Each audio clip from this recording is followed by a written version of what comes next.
Hi there, this is Jen, and thanks so much for joining me today for the March Card Hoppin event.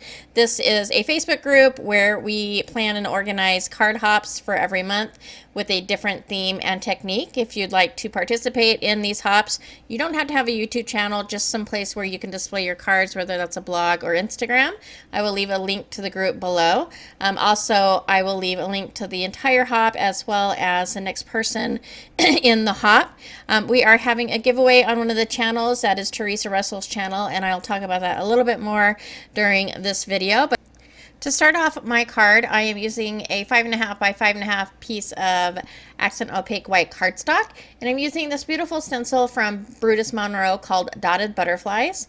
And if you weren't aware already, Brutus Monroe is now being carried by scrapbook.com, which I absolutely love because I love a lot of Brutus Monroe products, but I haven't purchased them in the past just because I purchase most of my things from scrapbook.com.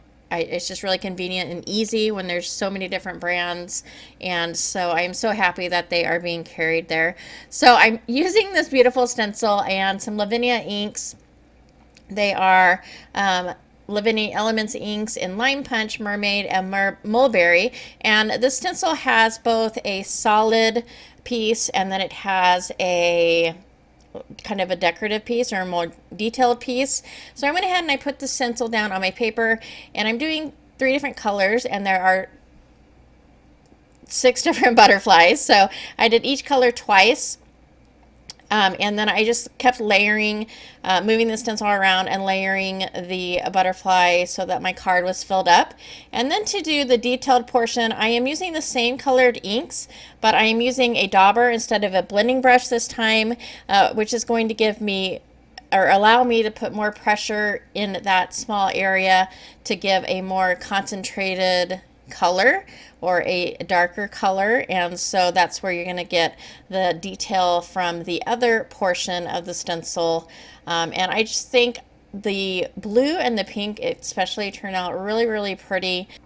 And I forgot to mention that the theme this month is birthday, so this is going to be a birthday card, and the technique is using either glitter or gilding flakes, and I'm going to be using gilding flakes on my card today. And then I also wanted to mention Teresa Russell is having a giveaway on her channel for accomplishing a goal. So she is on this hop. Her channel is Fresh and Renewed with Teresa, and so you will find a link for her channel below. And these were pretty easy to do without masking off, but I did get a little bit of ink in places that I did not want it. But I took my sand eraser and it actually worked super well for this. So if you saw, I had a big kind of red or pink mark up at the top, and I just took the sand eraser and erased that, and you can hardly tell that it's there. And then I'm going to take one of my favorite things to do is splatter, and I'm going to take some gold metallic watercolor and activate that with water, and then load a little bit on my brush and then splatter that onto my card.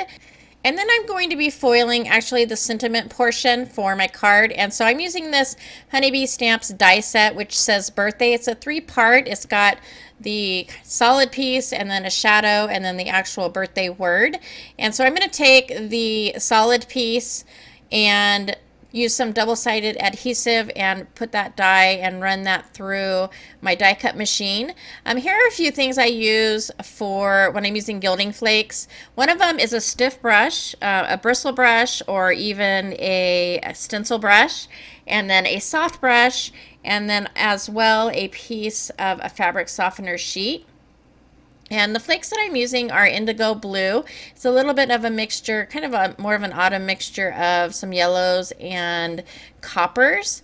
And so I went ahead and I took that double-sided adhesive sheet and I pulled the top piece off. If I were going to do this again, I would have put this on the cardstock first.